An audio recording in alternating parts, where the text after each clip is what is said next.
Realized during our getting to know each other that his story was profound. I'm struggling a little bit in trying to find the right words to describe the experience that our friend here has had, but let me just do my best at it. We cover so much material, all quite astonishing. His experience as a remote viewer, starting from childhood, interdimensional portal travel that he experienced in advanced spacecraft, and attendance, which is fascinating, at large-scale meetings where ETs were present and the human representatives only played a minor role. He also has direct knowledge of the role of artificial intelligence and the threat that is posed by ET Trojan horse, artificial intelligence infiltration. All of that and more is going to be covered in this astonishing conversation. Sometimes I think for some of us it's hard to see through the layers, not only the layers of ourselves, and in this case what was done to him, but also the layers of our mass consciousness that keep us looking at the outward frame of a being, where the spirit is where the reality really truly lies. It was my honor, my pleasure, my joy to actually be able to be present with him for this first time. He allowed an audio recording to be made of his memories. I just want to say, as you listen to this, that this is the first time he actually was not blocked from speaking. To this day, he's still under quite a bit of electronic and other types of surveillance tricks, traps. But since this audio, some pretty miraculous things have happened. So let this audio be the strength and the courage we all have to be able to speak our truth and let nothing silence us. So here we start this audio. Thank you all very, very much. One more word here. When I say thank you all very, very much, it's because I know there are others listening to this audio who have had similar experiences. And so it is to you that who have had the courage to speak your truth that I say thank you.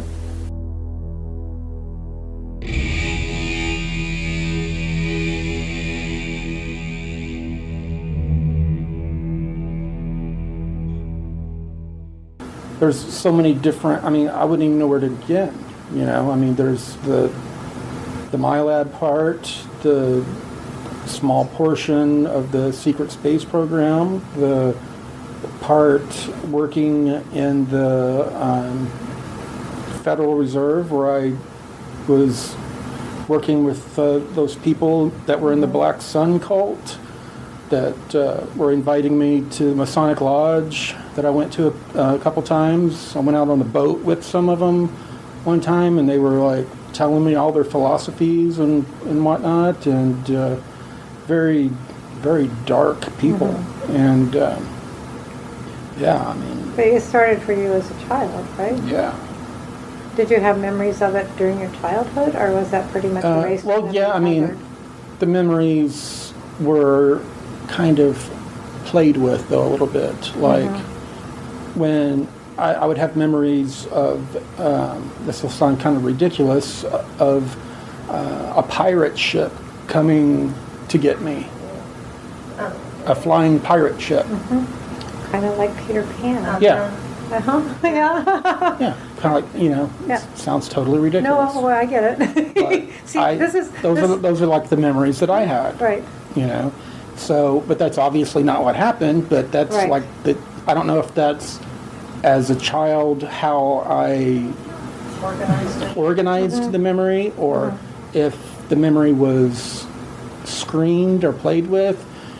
Later on, when I worked doing things that I'm not very proud of in the other programs, I got to see how screen memories and blank slating people and that kind of stuff works. And it was done on me quite a bit. And then you were co-opted into the program through what you actually was done to you, and then because I was labeled an intuitive empath, which back then they didn't have all these different nice esoteric ways of making you be a good remote viewer or bilocator or that kind of thing. They did it through terrorizing you into having an out-of-body experience, kind of like a lot of rape victims and whatnot report during their attack. They report self-separation, seeing it as a bystander occurring to them, not actually, that kind of thing. Yeah. They have the protection mechanism. Right. Do you separate from the body? Yeah, they had known about that kind of stuff for many years, and they used terror on certain personality types to cause you to have an out-of-body experience. How do you think you were tapped? I mean, what do you think the process was that got you tapped for that? Because this is something interesting, I think, for a lot of people that... I come from a really big Navy family. I think some of that had something to do with it. I'm not exactly sure. I think my grandfather knew somewhat what was going on. But I think... I remember going through a lot of testing. In school? In school. Through the school system. Yeah. And... yeah. That's important. I mean, if you don't mind me asking you questions, because I think it's important. In all the testing, even when I was in elementary school, and reading, and everything except for math, but in reading and all I tested like 4 or 5 grade levels ahead of where I was. But they always put me in like special ed kind of classes, and then they had kind of like an Explorer program kind of thing, vans that would come and pick us up and take us to other facilities to where we met other kids like us, or they took us out to Carswell Air Force Base. It's closed down now. Right, of course. It's typical of the... It's somewhat closed down. It's still in use. And I have a lot of memories of... okay. But were you made to feel special? Or? Yeah. Yeah, of course. Yeah. My dad was a coach. He took on coaching jobs and always... I remember a lot of the time we were usually within 15 minutes of that base until my mom divorced him and left him and then moved back to this area. And then I started going to elementary school like in the 4th grade or whatever, and then I started doing the testing there. I remember doing testing there, and... were all the kids taken to the testing, or did they just come in and choose a few kids from a class, or how did that happen, if you can remember that? I remember them bringing the tests in to the class, and it was like those bubble tests, Right, you fill up a little... Yeah, and then multiple choice sort of. Later on, you would be told, oh, you did so well, we'd like you to do more testing. And then this testing would be observed, like a teacher that wasn't from the school that I didn't know would sit there, and it ended up being exactly like what I took later on in high school, like the ASVAB test for military. And on that test, I tested the top 10% in the nation on that.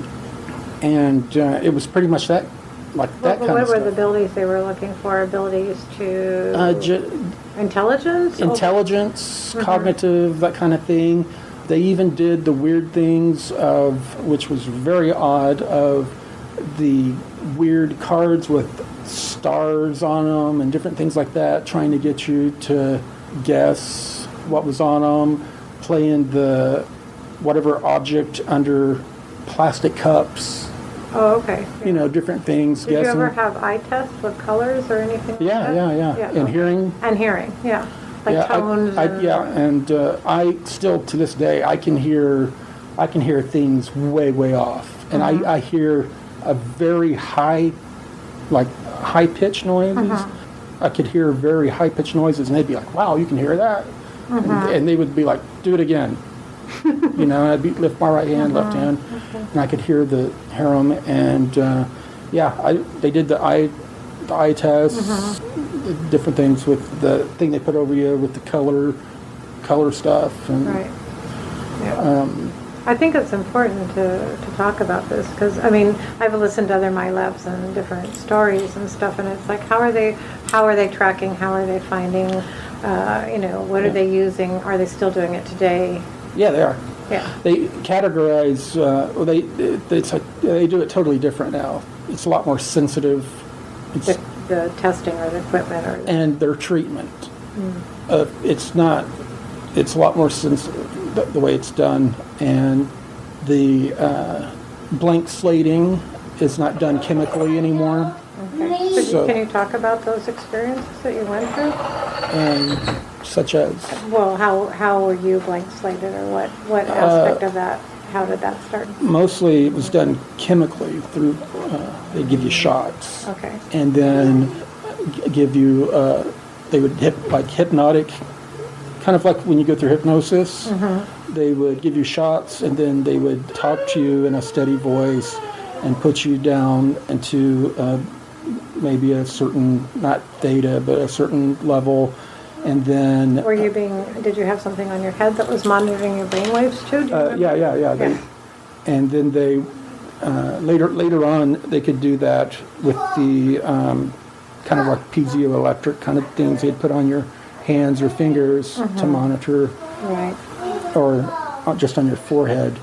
Just give you the drugs and then have you discuss what you went through, and then they would read like they're reading a book, telling you a story, and then show you a movie of like something else, and that would become the screen memory overlaid. Okay. So you would actually be seeing one picture, and you would be telling a story that was disjointed from that picture? Or No, it occurred in sequence. Oh, okay. So they were giving you a memory. They were basically... Yeah, you would give them it was also like a debriefing at the same time. Okay. You would tell them, it'd be like a debriefing what occurred, and then they would they kept it kind of childlike, you know. Okay. Read you a story to make it more easily ridiculed or silly or kind of, you know, Right. The other experience. And then you would have a film that you would watch with headphones on that would be your memory or dream. Right. So they would drug you, put you through some sort of experience, some torturous thing where they were doing things perhaps to you. Yeah, and then, training after. Right, training, okay. And then you would debrief whatever happened to them. You would tell them where you went or what you experienced, or did you remote view or whatever. And then they would blank you, and then they would give you something to remember. Yeah. You notice I can talk about this now without getting all... Yeah. Different, huh? Mm-hmm. Wow. Before, I couldn't even talk about it. No. Yeah, I'm just realizing we're having a conversation that we couldn't touch on it before. Yeah. But yeah, the reason, I also feel it's very beneficial for anybody who's been through anything like this to just be able to let it out, and you realize that not everybody has the same experience. No, of course not. Because the major reason for the testing and each individual's personality and personality type, and they break everyone down by, within the people that were intuitive empaths, there were also you were broken down into different groups as to abilities and probable abilities and whatnot. So it was a lot bigger than a lot of people. They said, boom, my lab, boom, super soldier, boom, and I see that, and it's kind of ridiculous to me in a way, a lot of it, but I kind of saw it as more of an adult later on. It was different for everyone else, and some people had a lot less traumatic experiences being my labs, and some people had, depending on how stubborn or what type of personalities they had a lot worse. And they would have kids do stuff to each other, sexually, or beat each other up, or violently, or Could you see that those that were doing that? Do you have visuals of who was in the room, who was there? Were these all? I mean, yeah. I mean, I remember seeing people, the adults, standing around just observing, watching, filming, and taking notes, and the kids just looking constantly back for either approval or direction. They developed usually the females developed a relationship with the kids where the kids wanted approval from them to where they would do whatever they were told. You know, 'cause they wanted approval. If they didn't get approval from them, then in would come one of the more military-ish male figures that would subject them to one of the more negative things, you know, to where they were on the other side of what was occurring. Or were you sometimes alone, sometimes in groups and different scenarios? The alone stuff was more, never totally alone. No. You know, usually it was like one-on-one with an adult or adults where you were training, you know. A lot of meditation, altered states of consciousness, both chemically induced and then self-induced. Do you think it was like LSD type? Oh, that would definitely. Yeah. Yeah, that definitely happened. There was definitely non-human. Okay. So you do have. Yeah, there was definitely non-human. Can you describe what the beings look like? Was it more than one race, or? Yeah, and I don't really like to. When I see people that like are eager to talk about reptoids, reptilians, and these, I don't know why they don't look like mantises to me or whatever, but Insectoids, I call them. yeah, when people talk about them on the forums and stuff, like, and they sound like they want to know more or all that. I don't even want to talk about them, Right. visualize them or anything. You bring them into your consciousness, you bring yourself into theirs. Right. So don't become a beacon. Don't set yourself up as a conscious beacon. Right. Because some people have this thing to where they think, well, you know, I can become this beacon of strength around Or me. knowledge, Or some power. You know, people get these self-inflated ego or esoteric ideas that they are special or have some strength or something, or protection or whatever. And some people do have protection, but that's not something to go messing around with. And right. Well, you saw what they were involved in, and you've had direct experience with it. And, you know, I think what's the part of the thing that's happening kind of in a collective way is many people are having certain experiences and they have a curiosity. And I guess you would say be very cautious of that curiosity. Yeah. And don't believe anything that you think you might be. just remember what it did to the cat. To the what? The cat. Curiosity that killed the cat, yeah. Right, for sure. Yeah. And where does that statement come from? Well, that's another story. Yeah. Yeah. Not So- Schrodinger's cat, but Yeah, not that one. No, so we have this, you know, if you don't mind, I really feel the story we're telling or the story you're telling is more common than I think a lot of people are very aware of.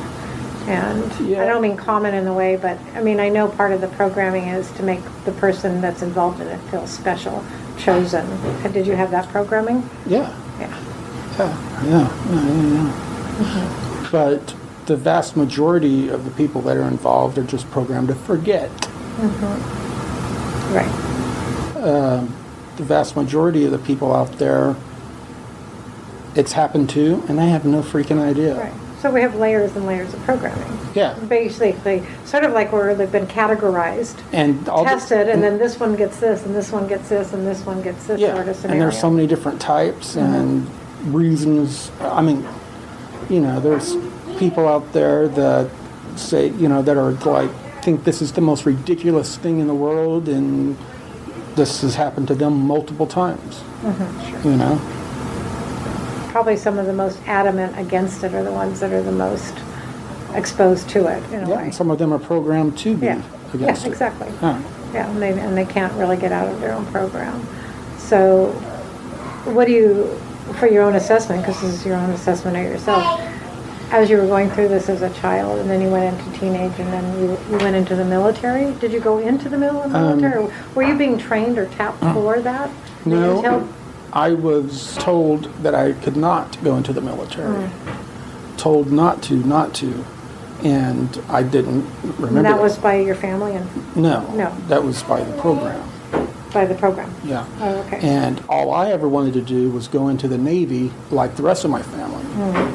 And when I was 16 years old, I had a knee injury, and you see that huge scar, like a patchwork quilt. I know. And the Navy recruiters, because of my testing and all that, they were all over me. And my mom was totally against it. It was very bizarre. She was back in her room crying when the recruiter came to the house. She wouldn't come out. She was crying. Was this already after she'd split up from your father? Yeah. Okay. My stepdad was Navy. Okay. So I'm just picking up here, just Yeah. for the record, that your mother was put through a lot of stuff too. Oh, yeah. Yeah. She's heavily, yeah. And I feel for her a lot. Yeah, I do too. But, you know, the Navy recruiters were all over it. They were ready to, I was ready, as soon as I graduated, I was going in. That was said and done, Right. in my mind. Like officer training, did you That's have? what I was going, I Yeah. mean, that's, Academy, Naval Academy type stuff? Was it? I was not in ROTC or anything No. like that in high school. I was kicked out of 7 junior highs and 2 high schools for fighting and stuff, so. Was that part of your programming too? It's more of just having a shitty life. Okay, right. And a martial arts background to where kids screwed with me, and I didn't have the people skills to talk. You know, someone would come up and poke me in the chest, and I would just throw them on the floor. Okay. That's all. I didn't know any other way. Anyway, I had a knee issue. I went in, got x-rays, MRI, and went in for routine orthoscopic surgery. How old were you? 16 or 17, Okay. yeah. I think I was 17, actually, because it was after I got back from Haiti. They were on a church trip, working witness trip. Okay. That was a crazy thing. I was just going to say, Haiti is. It's right there, right after their big Civil War thing. Anyway, I wake up and my leg's totally in an immobilizer, and everyone's standing around all sad, except for my mom. And they're like, "We're so sorry. You had 2 dead bones the size of nickels that fell from your femur into your knee and tore up all your cartilage, and they had to do a bone graft from your tibia, and you have 4 screws in there." So they rebuilt the bone up above your knee? Up on top. And they had to take almost basically all the cartilage out. Wow. And they said that the recruiter had been there earlier and all that, and my mom just could not wait to get out of them. And "You're not going to be able to go into the Navy, I'm sorry." And I was just like, and after that, I didn't know what I was going to do with my life. Right. But it was, you know, part of the thing was I was not supposed to go into the military anyway, because part of some of the stuff they do, you go off and you do for a while, and then there is age regression done, and then you're brought back to present time. They can manipulate all that, and they don't want you going into the military and having full recall and all that. Right. And Were you trained early on as a remote viewer? Oh, yeah. You were given, from the very beginning? oh yeah. I think So were you given targets even as a child? Or? yeah, and then you would find out what would happen to some of those targets in more of your kind of preteen, early teen years. And you would be, they would start learning who to start giving targets to and not, because some people would like protect certain targets, not give information on certain targets. So you still had enough aspect, or some could maintain enough aspect of their own consciousness. Yeah, because you would know that you were targeting some individuals or small groups for termination. Are you willing to talk about that? No. But I mean, I'm just also, I have spoken with others, so I understand the devastation of it. Especially as a young Sure.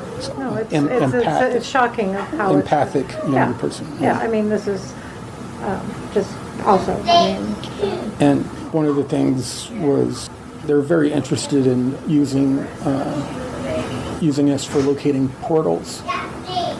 Like interdimensional portals? You could call them that, yeah. To bring in, transfer? Explain that a little more if you can. Used kind of like in the kind of Stargate SG4 TV series kind of thing. In the beginning, they found that they could just transport non-living, inanimate kind of things like machinery and supplies and that kind of stuff. And then they developed ways of sending a rail of like a small kind of like train that had seating, hold people, and send that through. That was shielded in a certain way. Were these tests they were doing, or where were they taking this? To bases or colonies. On different planets? Yeah. Were you ever in one of the Stargates? Yeah. What were the main, can you talk about that a bit? Because I think it's coming out. I have some memories. The one that I remember I went to a couple times, I have memories of. I could almost draw a picture. It's you come out in like a cavern, and there's an opening, kind of like a grotto cavern opening, and outside there's kind of like a purplish sky, there were like a couple moonish things out, and then there was water, steamy water. And there were people that were laughing and kind of having R&R out there, just right outside the cave or whatever. And then it went further. Everything was built further inside the mountain or whatever. So there was a base of some sort. Yeah, it was a base of some sort. And you turn back and look, and you could see and there was a loudspeaker. It was almost like a Grand Central Station. You could hear information being like scheduled train schedules or something like that. That and just general information being spoken, and English. Yeah, it was English. And I remember lots of times seeing people and just the one-piece kind of jumpsuit kind of things with flags from several different countries on their shoulders. Any other badges or insignias that you can recall? Yeah, there were several insignias, some with, triangle shape with a circle in it, a circle going around it that was like a dragon or a serpent of some sort. I remember that. It was a black patch with the delta shape, may have been yellow or something. It was those colors would stand out from black. I kind of remember seeing that several times. And the jumpsuits they were wearing, were they colored or? Yeah, different colors. Different colors. Yeah. Different people wearing different colors. I guess they had different jobs or whatever. Right, but international. I don't remember any of them having any lanyards with name tags or anything like that. No. I guess everything was biometric. Did they communicate verbally, or did you sense that they were communicating other means too? No, they were walking around talking to each other. I think they had to have a sense of community or a sense of social, so morale doesn't break down or whatnot. Right. But I don't know where this was. I was just going to ask you that if you knew. I have no idea. But I remember going there, coming out of that a couple times. To that same place. Yeah, because I remember coming out a couple times, looking out in different times, seeing different groups of people out by that little water area. I mean, there was steam coming out. It was like... Were you there in the physical, or were you just remote viewing it? Did you actually... No, I was physically there. You were physically there. Yeah. Right, so you were aware of your body and you could interact with everybody. Yeah. Yeah. And so, just to go back, because I'm trying to... So these portals, these stargates that they started opening up, so they were actually transferring information, materials... People. And how long do you feel like this has been going on? Since at least the 50s. Okay. All right. Yeah. Well, all right. And I know that something happened to where a lot of them stopped working because they started retapping a lot of us that had experience in locating them. A lot of them, they were trying to, I guess, something happened where a lot of some of these, I guess people, you call them cabal or whatever, some of these people were like trying to like get out, leave. Right. I guess they didn't have anywhere here that they felt safe to hide out. And they were asking, there were like groups of us that were like pulled onto that craft that were asked to, like 3 or 4 of us at a time, that were asked to locate portals. Okay. They had problems that portals, that the endpoints used to be at a certain address or code, were now just flailing out in open space now. Okay. So they had a physical geolocality on the planet. Were they physically on the planet, or were they in the atmosphere of the planet, or both? Both. Okay, so you would find a geophysical location, and it would have a portal that would open up to some other. Yeah, and some of them were like, kind of like the Aurora Borealis.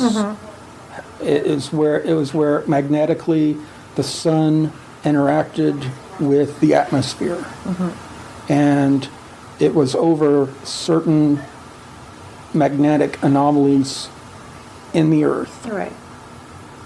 Okay. And it had to do with the sun's behavior at the time and the position of the Earth. Things had to be just right for certain portals to be operative. And something was going on to where they were not operative on schedule, and or the other side was not opening up where it was supposed to. Okay. Did you know of any cases where people went into a portal and were lost? Oh, in the beginning, yeah. Okay.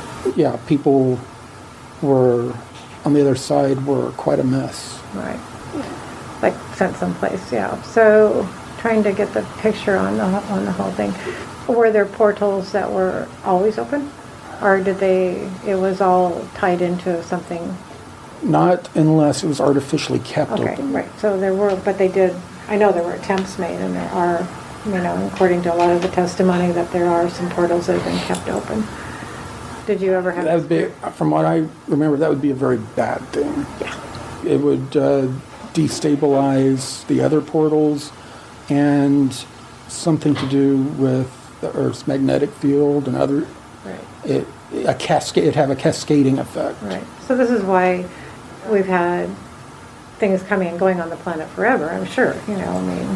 Yeah, and these magnetic point-to-point portals and interdimensional doorways are not exactly the same thing. Okay.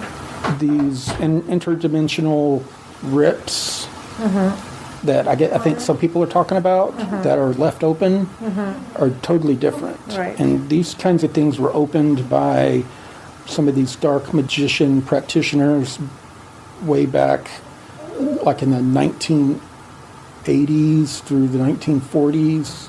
Okay. Like, Or you mean the 1880s? yeah, Turn of the century. 1880s. Yeah, the turn of the century is when a lot of the, 1940s, like, I would call them the modern day sorcerers that like, were. yeah, like the Nazis and the pre-Nazi groups, and a lot of them. This is the stuff I heard from these Black Sun people. Oh, okay, they talked about that. They knew already about my knowledge of portals and stuff. And they were talking to me about what I knew about the dimensional rifts and passageways. And I told them not that much. I said I mean I knew I knew what they were. They existed, and that some of the reptilian beings or whatever traveled that way. But if there's some of them that are stuck open or whatever, that's not a good thing. Right. Yeah. So in the aspect of your further, just getting back to your life timeline here. So you didn't get to the military. You had the knee operation. Didn't know what to do. Yeah, it was much later that I got into the Texas State Guard. Okay. Yeah, they accepted me. It's the Texas Military Forces, and they accepted me into their command control communications and intelligence group, and I worked very closely with the Army National Guard, but mostly with the Air Force National Guard, and with secure satellite communications, and that kind of stuff with them. And I made a lot of very good connections. Worked very close with Department of Homeland Security. I had to get a lot of their certifications. The PacStar 5500 satellite system that I supported, which it was the DoD communications hub.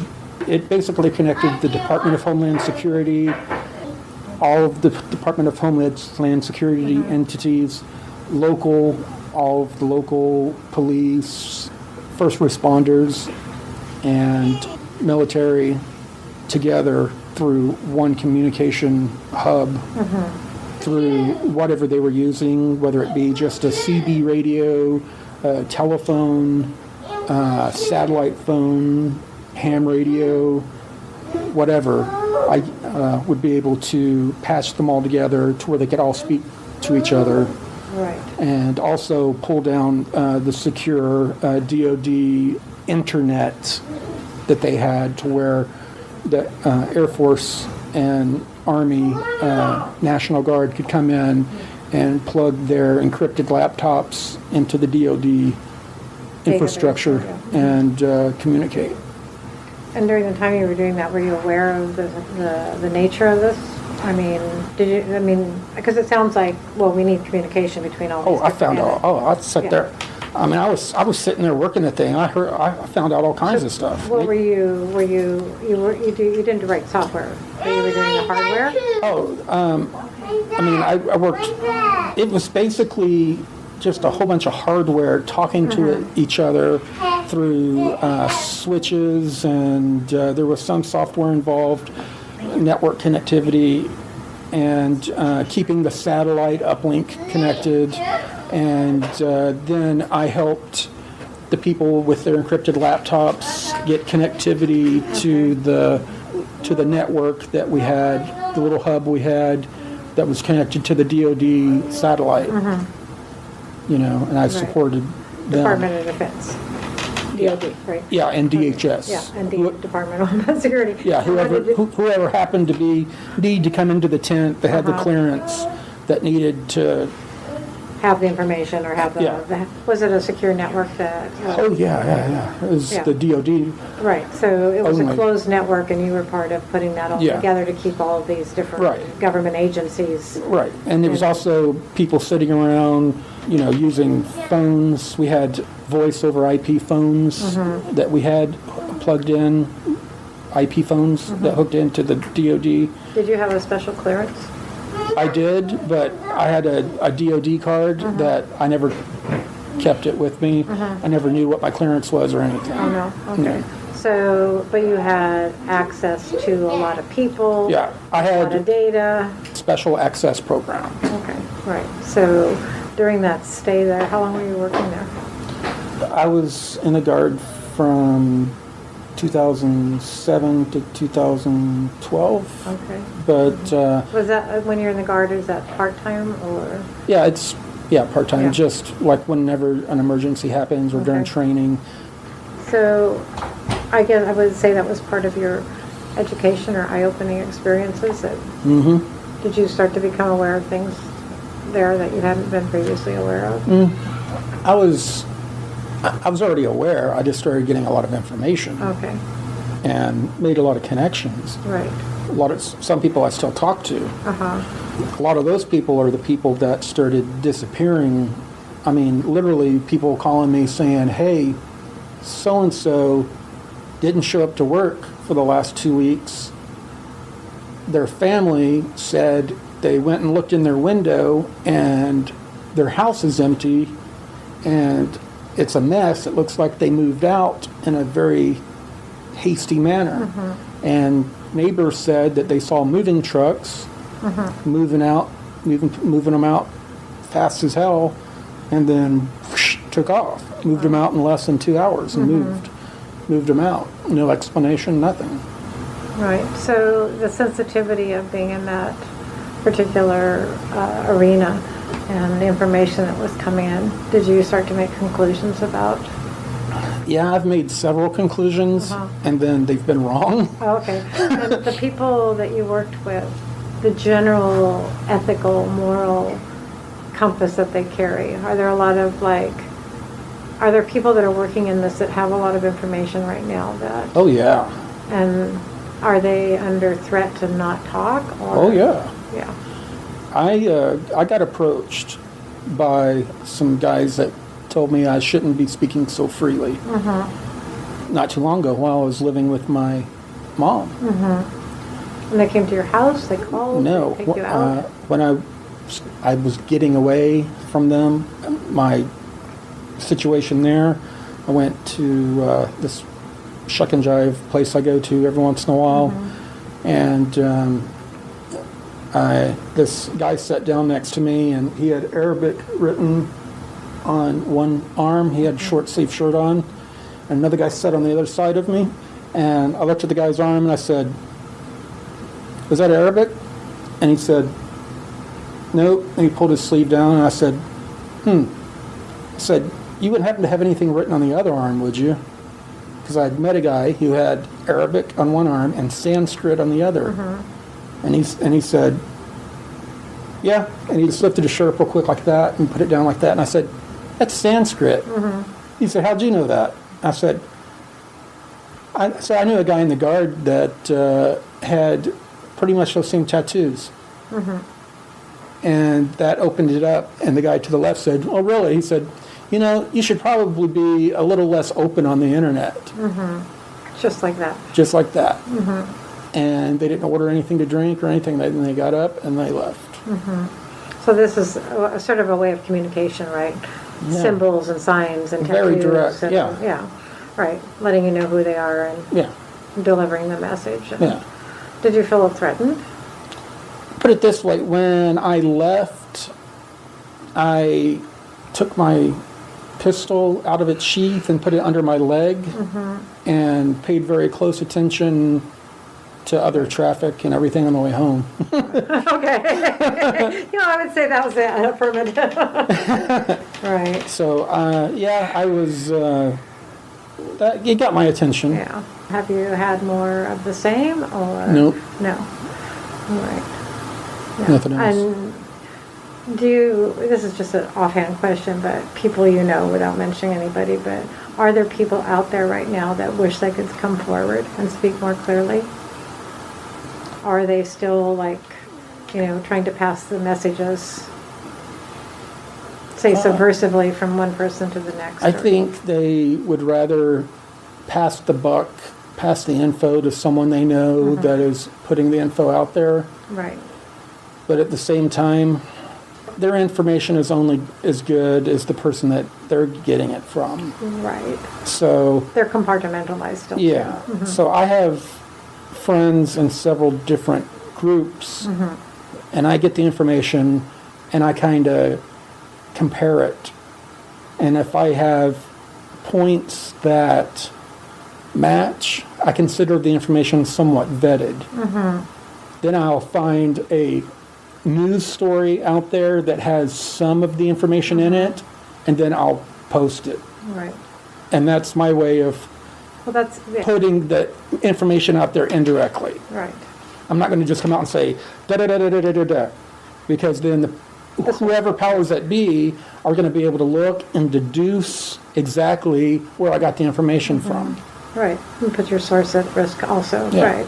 Well, that's what I mean. I'm listening to a lot of people that are in the intel biz in a way, and it seems to be how they're doing it. They're kind of triangulating information. And After I posted that stuff yesterday, the president of SAIC went to my site. Okay. And what is SAIC? For the uninitiated. It's one of the major computer defense contractors. President at defense contractor. Okay. Frank O'Donnell. President at defense contractor. Okay, we go there. National Security Executive Management. SAI Science Applications International Corporation, SAIC. They have been pursuing me like crazy to come and work on Navy contracts, which I've said no to. And, it shows here that he viewed my profile 2 days ago. Right. After I posted some information on the portals and torsion field stuff. Yeah. So this is all very fascinating to me, as you well know. Coming from my self point of view of not having any training or apparently, I have no recall of military background. And yet, it seems to me, I know you have this broader, bigger picture too, where we're looking at a much, much, much bigger picture. It gets bigger all the time. And so, we're looking at the origins of the human race. We're looking at other races from other distant planets or galaxies. We don't even know where we're looking at interdimensional beings. We're looking at portals through time and space, artificial and natural ones. And all of these things, and not to mention all the breakaway societies that hung around from all the civilizations that have come and gone here on Earth. Right. Plus AI technologies, ancient technologies. The AI is something that those in the space program and intelligence are very concerned about. Okay. They're concerned in what way? I mean, they're concerned of other AI presences, is that they're not, the ones they're not writing, the codes they're not writing. Right. Right. So how is that being perceived right now? As a very extreme and present danger, major threat. A lot of the current technologies have a mental component to interface. The air spacecraft or whatever, there's not a stick, or, things do not respond that quickly. Right. So it responds directly to the person's nervous system. Well, AIs, through computer usage, all kinds of different way, can have similar to entity attachments, kind of like a virus. Sure.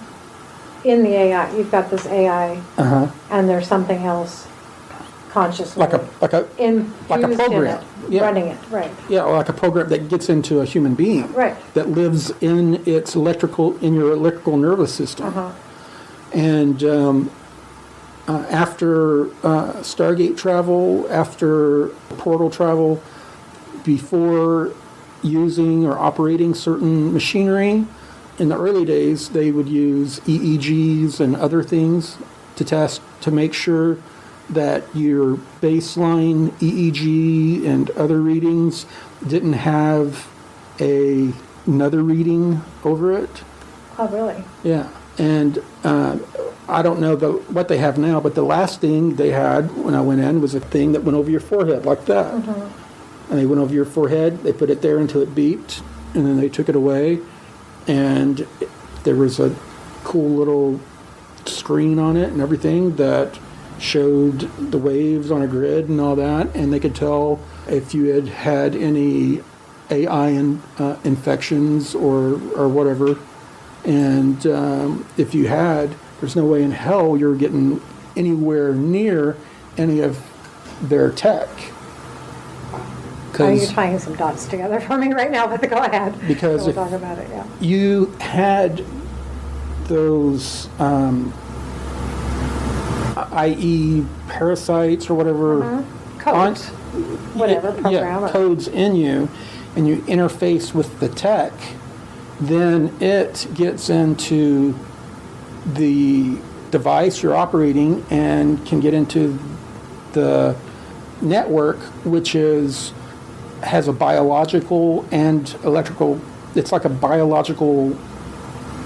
I've seen them replace them. They're kind of like almost like things you would put in the freezer to get frozen and use like an ice pack. They're kind of like silicone. Gel packs. Silicone. Yeah.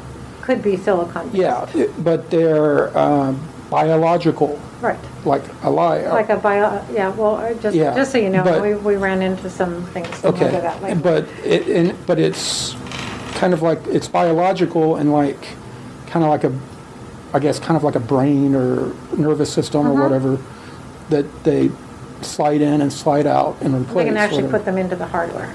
Yeah.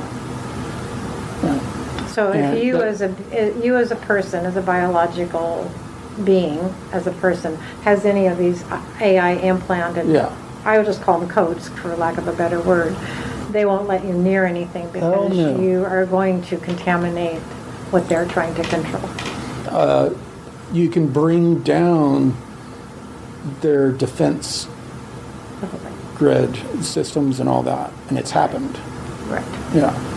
And these, some of this biological, electrical components that they have in these spacecraft that we see flying around that we think are alien, that are not, or whatever, are what allow us to have the neurobiological tie-in to the technology to be able to do the things.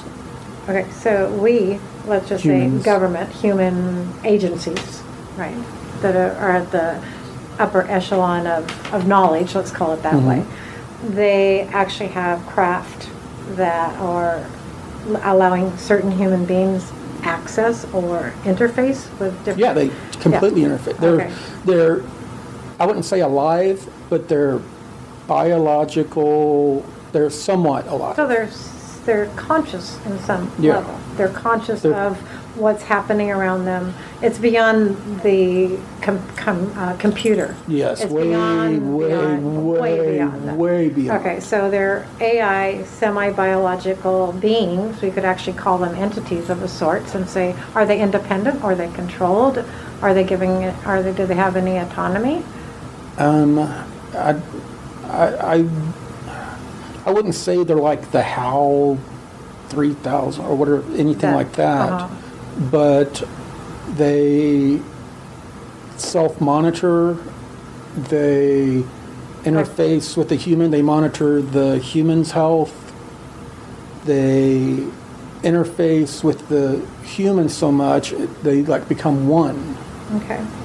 And as a person, just almost before a person is thinking what they want to do, what weapon system they want to engage, what maneuver they want to do, or whatever, the craft is already making the needed adjustments It's like and an preparations. extension of your body. Yes. Right. So the craft becomes your body extension. Basically, yeah. Right. So you're managing it on that. Yeah, it's almost like a prosthetic. Right.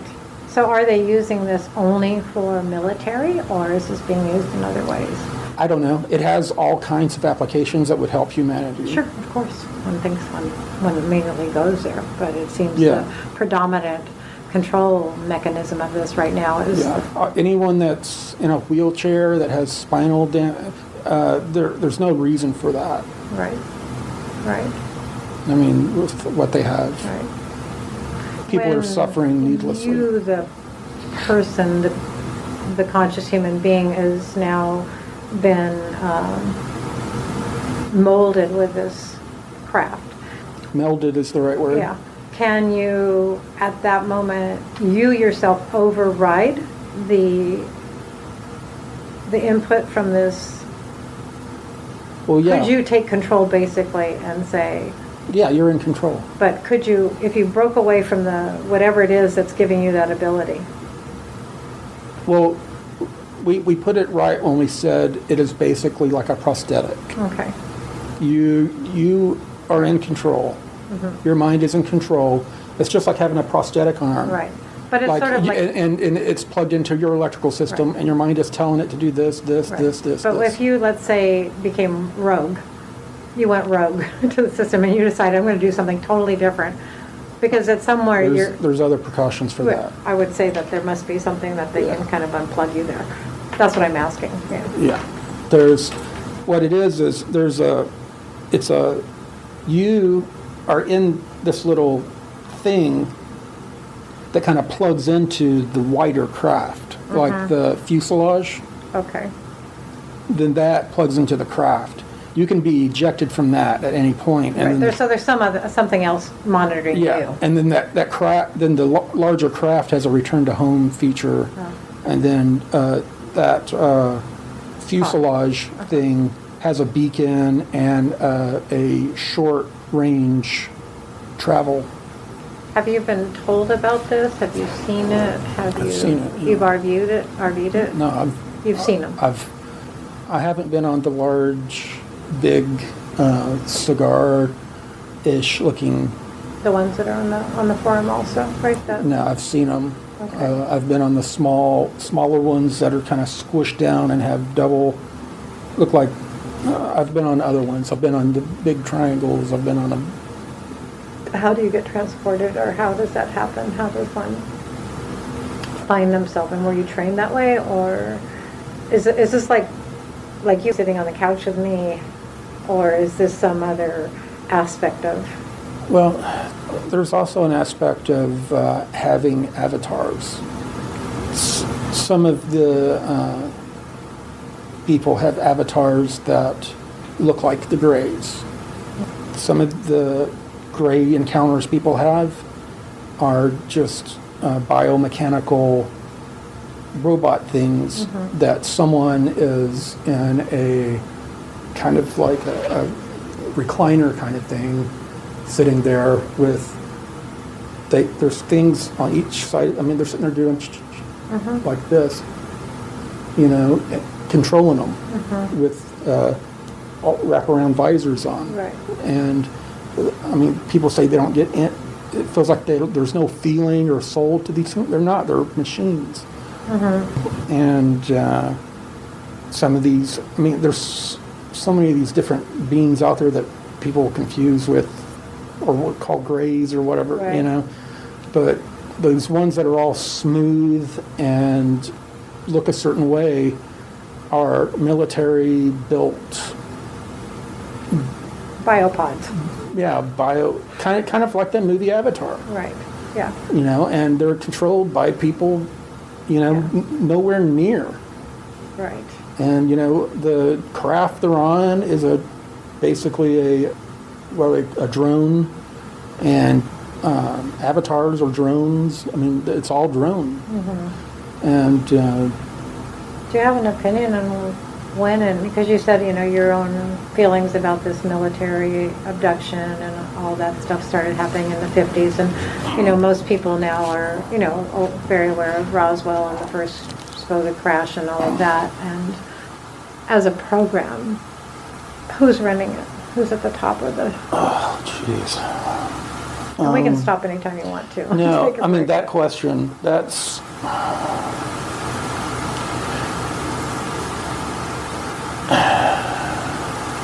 I've looked at that pyramid so many times, and every time there's so many people with their arrogances and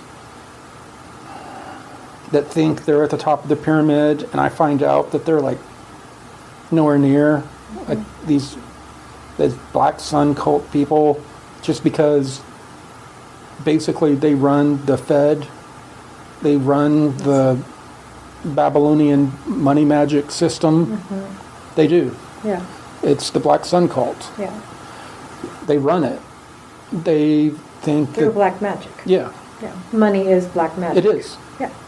They went into detail talking about that. Yeah. We could maybe hold that one on the side. I know. Like I said, I don't know where to start. I know. So, but I'm seeing that, we'll continue through this part of yeah. it. But, who's controlling all this? Hell if I know. Ultimately, it's off-world. But when you talk about people, there's definitely some bloodline.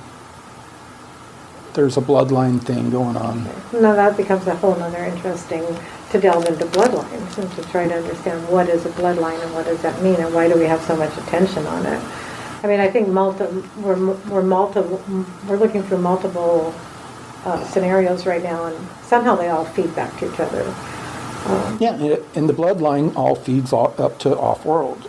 Right. And they're basically some sort of mixture. Right. We're all mixtures. We're all mixtures. Yeah. That's something I just, And there's been, I was debriefed and told about meetings that we had with all these other groups that had come in, and just about every group that came in claimed that they had a hand in our creation. Right. So at the beginning, the American military was extremely indignant and pissed off because they were a lot of them were still very Judeo-Christian kind of people, and these aliens were coming in saying they created us, da-da-da-da-da. But, there were, dozens of races, supposedly, that were coming in, different races. How were you debriefed? Were you in meetings? Yeah. I mean, there were I've been in a bunch of different situations to where it was big meetings, almost like a miniature kind of UN kind of thing with people sitting around talking about stuff. Conference sort of setting, and with me sitting, looking and reading off of kind of like a tablet kind of thing, reading what they were talking about because I didn't understand. They weren't speaking English, And there was always someone sitting there doing a sign language that wasn't regular sign language. It was a sign language that looked more Native American to me. So, and in these meeting spaces, there were military, U.S., other country military too? Yeah, I didn't see a whole lot of military. It looked more like a lot of civilian-looking people. Statesman type, or?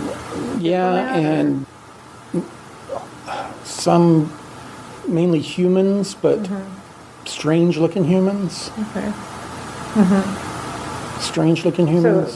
So it was discussed that these varying races that had been coming onto the planet all had something to do with the human creation. I remember there were some humans there. There were several women with one man that had dark black hair. And when I say olive complexion, I'm talking, they look just like olives. Greenish. Green. Look like olives. Okay. And wore just different kind of clothing, kind of stuff were there. And the men had military haircuts, short on the sides, kind of a little taller on the top. Women had very beautiful hair, But they were, like I said, mostly, except for when I was real young, mostly what I dealt with were human. But they were just different. Right. Different kind of human. Right. But a lot of different kind of human. Different colors, different. Did you ever see different any sizes? Did you ever see really, really large, very tall? Very tall. Yeah. Did you ever see any with 6 fingers and 6 toes? Well, you wouldn't see their toes, maybe. No, but yeah, one time with 6 fingers with weird, larger, rounder cranium and back, but it wasn't all like cone head like you see on TV. No. Their skull kind of went back like ours did, and then the cranium went kind of further back, but it looked kind of soft. Okay. Didn't look hard. Right. And their facial structure was? Looked kind of a little bit narrower, you know, but they looked human. And the women wore, there was a woman and a guy. And the woman was wearing kind of like almost, not belly dancer, but... Like a veil? A veil, and kind of like meshy kind of clothes. Real drapey and flowy. Yeah, and they were real pale. Okay. Wow. And their eyes were a little bit bigger. Some of them, their eyes were a little bit bigger. They were pale. And during these debriefings, was there something planetary being decided, or was it more galactic, or? I don't know. Don't know. I don't know. I was sitting there reading what I was given to read and looking around. I was sitting there reading some of the information about different groups that were talking about the Earth experiment. So you were more like an emissary messenger. I was there as a empath.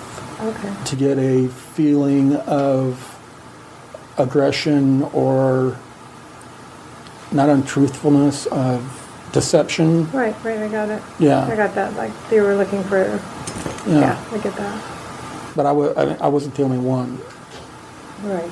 There's 3 of us sitting there with the group we were with, and we were like sat down low to where, I mean, no, like when you're...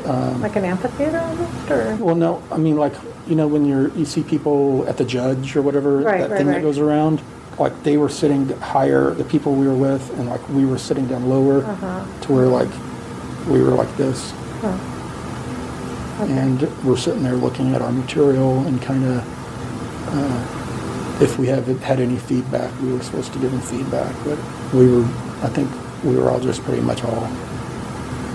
You know, like, what the hell, whoa, you know. Yeah, it was supposedly the Earth was some big, kind of, it like really freaked me out when I watched The Hitchhiker's Guide to the Galaxy at the end, when, you know, it was like the Earth was just some big experiment for some inquisitive other interdimensional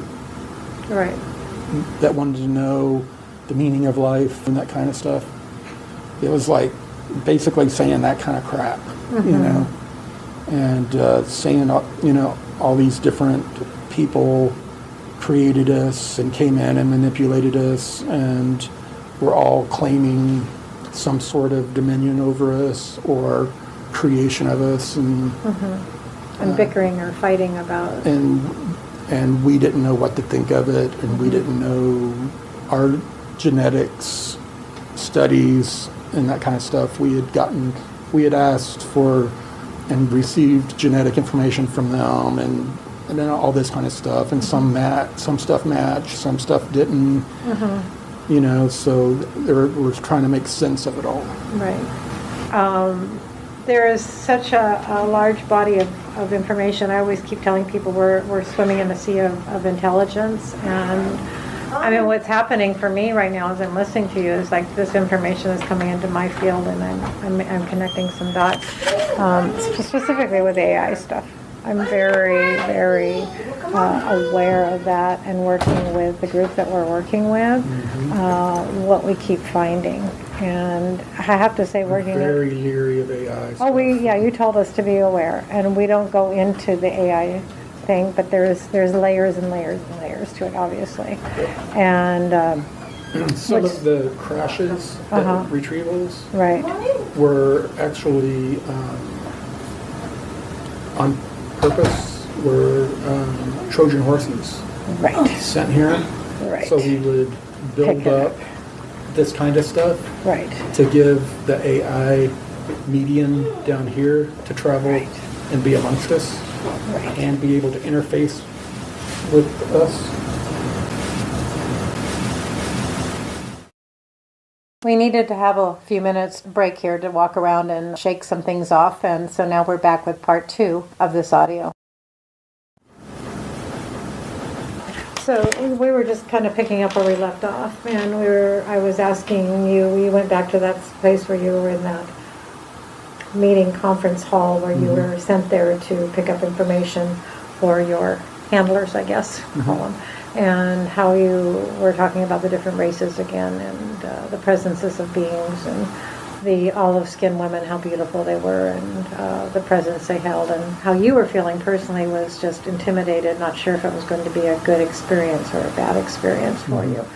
And how after the meeting was over, you were taken back, and then you were given the injection again, and you gave the download. Yeah, typical Right. debrief. Typical debrief. So there was 3 of you, right? Yep, And so you were all debriefed, and so what we were saying... separately. Yeah, so what we were saying was that you were more like a vessel or a container. They sent you into a space to pick up with certain things you were looking for, tuned to, and then they debriefed you, they emptied you out, basically, like a flash drive, and then... Yeah, that's a good way to put it. Yeah, and then at that point, you don't have cognition of what you actually picked up. You were just the flash drive for them, and Yeah. then you started to say I know about, what they wanted. They wanted us basically to pick up on deception, possible threats, just, anything, I guess, they should be watching out for. Right, any threat against them, Right. per se. Yeah. The language that was being spoken, none of us understood. It was some sort of universal language that I guess most people there understood.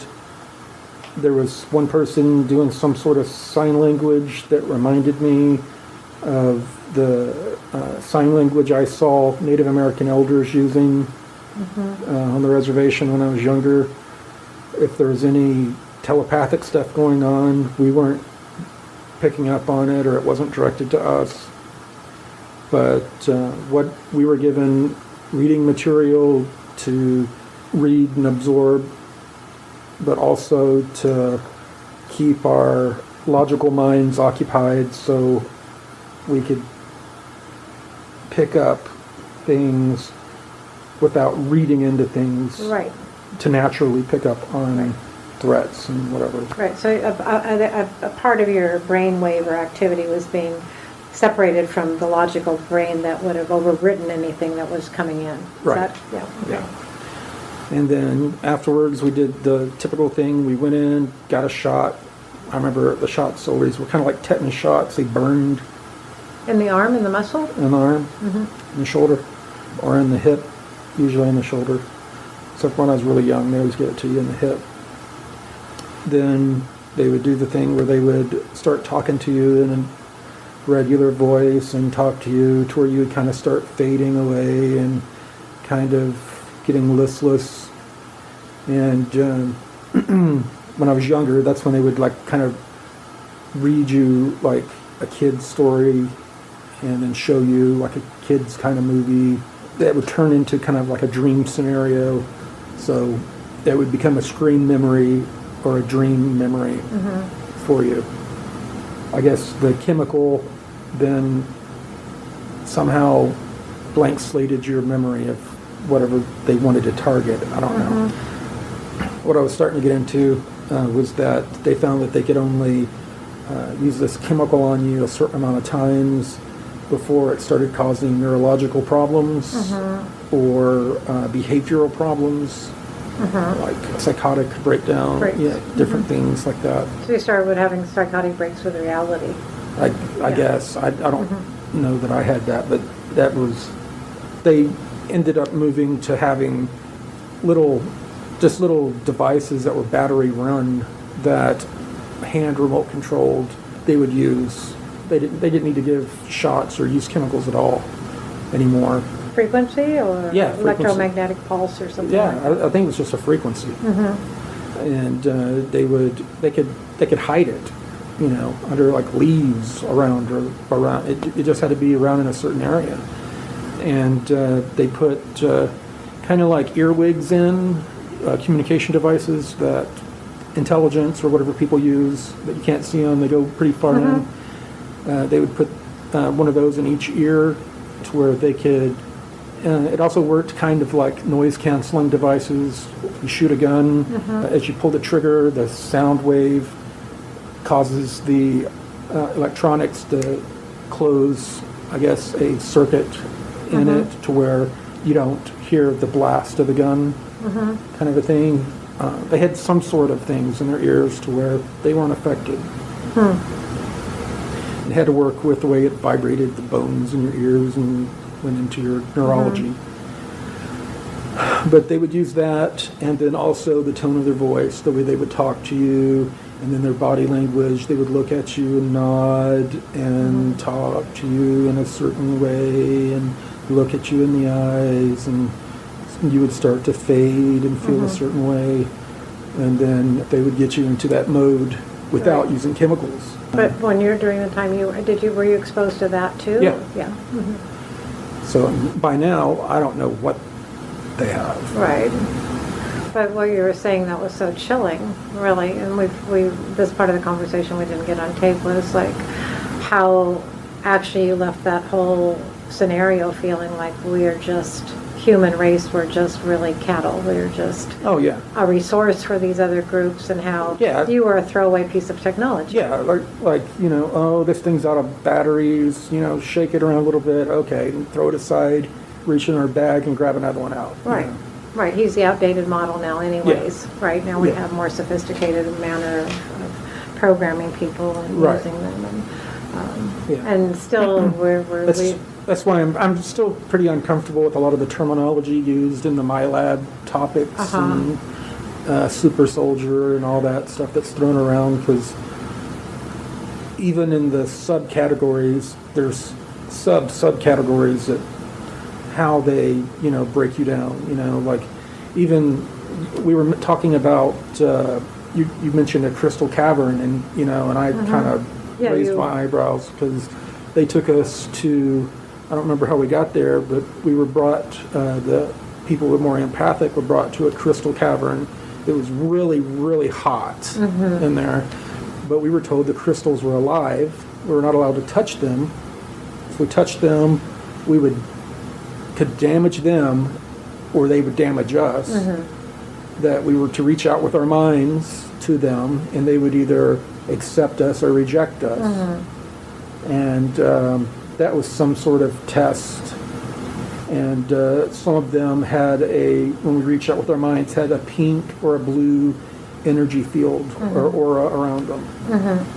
I don't know how that came up in our conversation, but when you mentioned... Well, we were talking about how many people are right now penetrating into these different realities that are around us all the time. And so for you, what I said was that as a group session that we were doing, which we call planetary empaths or planetary healing, that we were shown down into some crystal caverns. Now, the way I found them was another member was talking about the mantle, the subconvection planes that are under the mantle, under the lava flows. We've got the crust of the world, and then there's movement under it.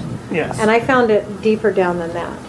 And then we found ourselves as a group going into these crystal caverns. And then I was speaking of somebody else I was sharing that with, and they had talked about another woman that was going into these crystal caverns. Yeah. And how I call them... Did they describe it as hot and hard to breathe? See, I didn't go in the physical, but a lot of times during any session I will get out of breath, or I'll get hot, or my body will break into a sweat, and I can't recall if it was during going into the crystal or not. But yes, we were calling them resonant chambers. They're memory chambers. They are the live part of the planet. I have no doubt of that at all. So I was just sharing that with you, and that popped you into telling me. Because the adults didn't go in. Because it was like, we could only stay in there for like 20 minutes. Right. And we left. Do you think, again, you were being used to pull information out of these crystals? To be debriefed, or? I don't know. I think they were wanting to see which of us could connect with the crystals. Right. Well, they're. I mean, for me, they're high frequency memory. and energy conductors. And so I wonder if they were using you the same way they were prior to that, where they were putting you into these spaces and you were picking up the information that was there. If so, that was removed. Right, you wouldn't remember that because of it. I just remember that it was, the short memory I have of it was, I was probably 10 or 11. And I just remember I couldn't hardly breathe. It was like, I'm talking like 120 degrees or more. Wow. And the crystals were quite big. And they weren't like the ones that they showed in Mexico that were not that far underground on TV, probably 10 years back. I think they were made of quartz. You couldn't quite see. These were like pretty much crystal clear with some inclusions in them. Okay. Large? Like what size? Like probably 18 inches to or larger around, and coming a good probably 7 feet out of the sides and the ground, and they kind of crisscross. Some are smaller, some are larger. Right. Wow. And do you always have memory of this, or does it come and go, or do you have any? Well, I mean, I always have. Yeah, I've always had memory of it, but I didn't have any context. Just kind of like it was a dream or something. I mean, after I had that eye surgery and I had that full recall, and then I blabbed all that stuff to the people in the recovery room. I think I wrote up a thing in the Avalon forum about that. Right. Kind of freaked some people out at Parkland Hospital. And then I was in really bad shape because I remembered some of the negative stuff I was a part of that I did, and because I was a part of the other side of the table of some of the stuff I'm talking about. And I don't remember a lot of that because I had some very kind visitors that came and helped me forget. Okay, right. Yeah, that they told me there was no productive or good reason for me to have those memories, and they helped me forget them.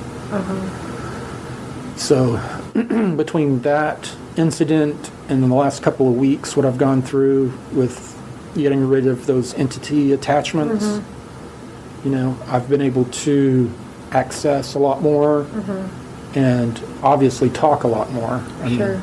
Last time you were here, I couldn't get probably 10 words into any of this before I emotionally locked up. You touched with me today, you know, on some of the most nefarious of things that are happening right now. And I feel like if we don't keep our eyes open, if we don't keep seeing what it is, if we don't see, you know, the AI influence amongst us, if we don't see the transhumanist agenda that's out there. And I loved Alex Jones yesterday or the day before. You know, when he's on, he just taps right into it. And what he was saying was basically, no, I will not agree to that. He basically is just saying, I won't agree to that. And the only way I cannot agree to it is by seeing it and calling it out. And that's the only way we're going to change things. Yeah. And so I get my own inner rants about certain things myself. And there's a lot of people that are seeking out the AI. Sure. And I'm like, oh my gosh. Right. You know, I mean, I see these black ops groups and all these other groups that are working, even the white hat groups and stuff, are going through great pains to screen any type of AI influence from interfering in their technology or their operations. Why is that? It can't be a good thing. Right. You know? And some of the crash retrievals that occurred early on were definitely Trojan horses sent by that AI, and were to help us develop these technologies to where it could interface with us directly. Not all, just a small portion, but just enough to, help us get kick-started. Yeah. But even, I think you well remember on the forum, it's hard to talk about the forum as an experience to people that haven't been part of it. But it's sort of like a growing body of intelligence between all of us. But what was it in February of 2013 when we were all getting invaded by bots, the spiders, and this isn't mass hysteria. I mean, they were literally flooding the network. No, we use those in the Intel. Yeah, people were seeing them appear in their rooms. Oh yeah, you're talking about the black spiders. Yeah. No, I know that's something also that goes along in the interview process. That's a part of the AI. Right. Exactly. If you are seeing certain shadows out of the corner of your eye, or if you see when you're on a keyboard, you're asked if you've seen shadow spiders. If you've seen shadow spiders, then you're screened heavily for that AI. Right. Yeah, and so. But yeah, I did see that on there. Yeah, I mean, we went through that for quite a period there, and we actually identified a couple of the new members as AI. I know of one right now. Yeah, on the forum right now. Mm-hmm. Yeah, right. So there we are. And yet we have this interaction, and part of it is, too. There's other AI influences we could say that are benevolent in and of themselves too, because there's some that we've created, that are just like off of that TV show, The Person of Interest. Mm-hmm. We've got AIs that were created by humans. We've got several different AIs that live on huge quantum computer networks that have supplanted themselves onto other networks, done just like on the TV show, that have repurposed other areas and had other networks built a shell corporation and then gone rogue on them, and they have to watch over the AIs they create very carefully. So they're watching over the AIs they create very carefully. So the one AI that does not come from this planet, that they're extremely, extremely worried about, is that they're playing with fire, and they're I guess that Prometheus movie. Well, not movie. I'm talking about the actual Greek story. Oh, the Greek, brought fire to earth. Yeah. The knowledge to earth. That could be an AI that brought the knowledge to earth in the form of a crushed flying saucer. Right. And we picked it up from the desert and. Well, we talk about it. If you look at the Gnosticism and you listen to John Lash or Jay Widener or any of that, we speak in many languages. I mean, that's what I'm beginning is we can speak in the language of science, or we can speak in the language of mysticism. But when we speak of the archons or the attachment or the parasitical attachment, I'm starting to see it more as this AI attachment that. It almost feels like, and some say it came into during the creation time, during the creation mythology or whatever, the creation here, something attached at that moment and has been steadily making its way like a good parasite does. It just stays, it doesn't kill its host, it just stays there propagating. And but then we're talking AI intelligence, and so we're talking about conscious intelligence that's actually an expanding intelligence of its own. Yeah. So people think of robots that you program on a computer and you turn off a switch, and it ain't like that. No. No. No, I know. Yeah. But that's what. We can't imagine it. No. It's like a biological, artificial intelligence matrix. It's basically it's got a presence in our solar system, and with throughout the galaxy, and has relay stations throughout interstellar space. And it's a network. It's a big, giant wireless network. Yeah. Have you traveled outside the solar system yourself? I don't recall. No. Well, not in a ship. No, but in RV, remote viewing.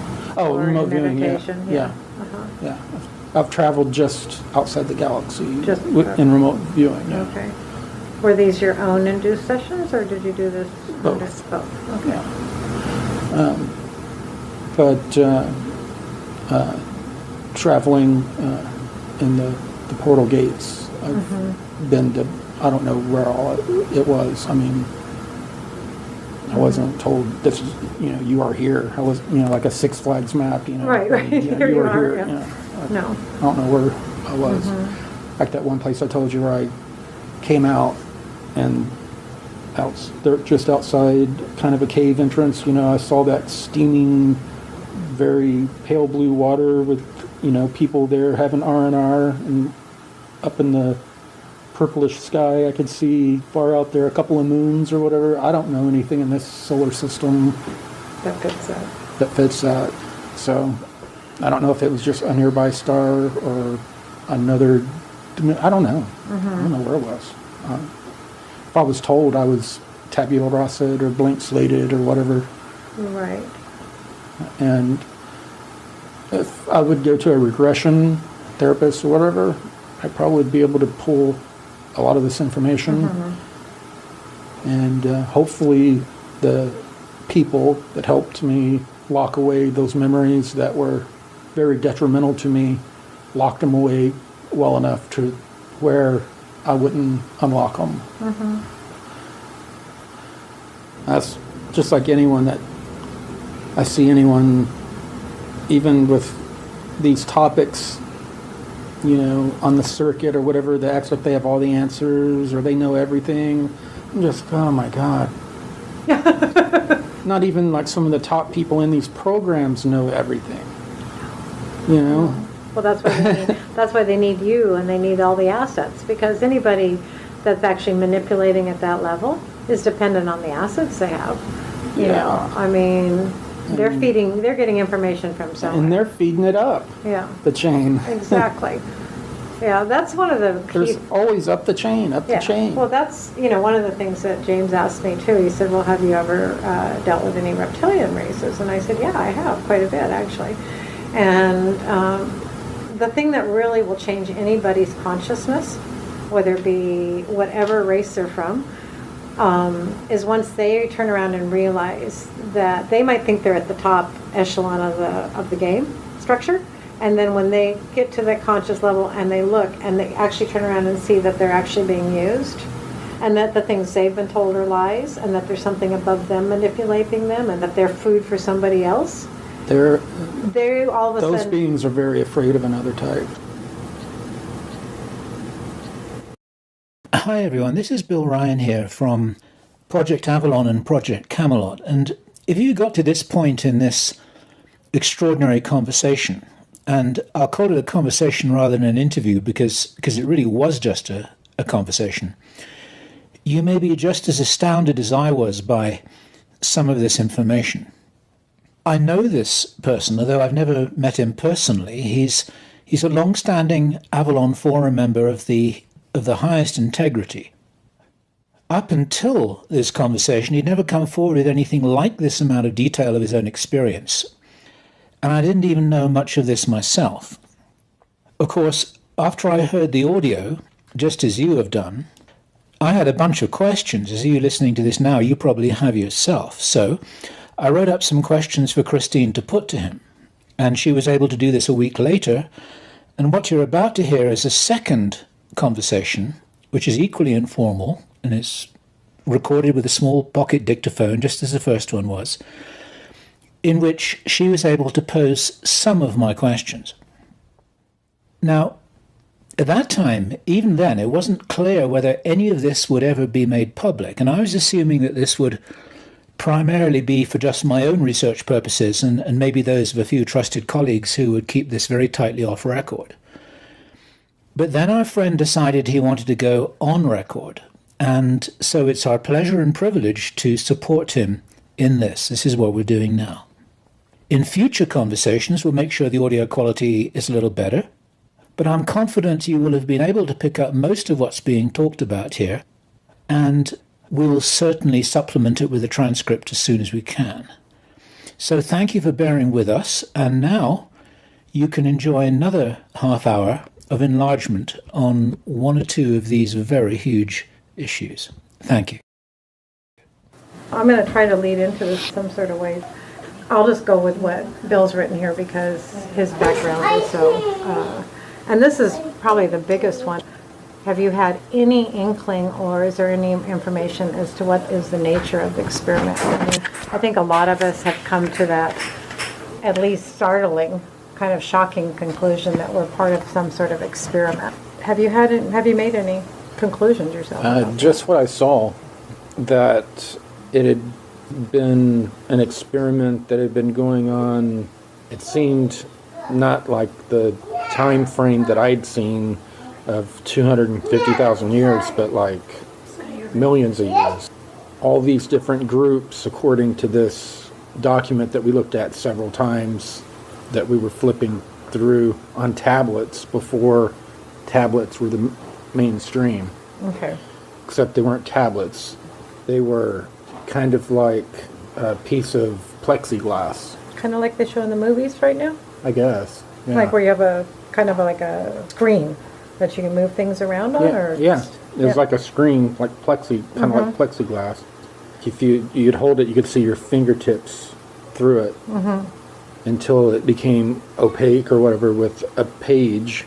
Anyway, reading through, there are all these different groups that were claiming that, and I think I covered this before, that they were our creators and had all put forth to us, current humans, that they were our creators. And there was evidence in our DNA that there was some of their DNA there.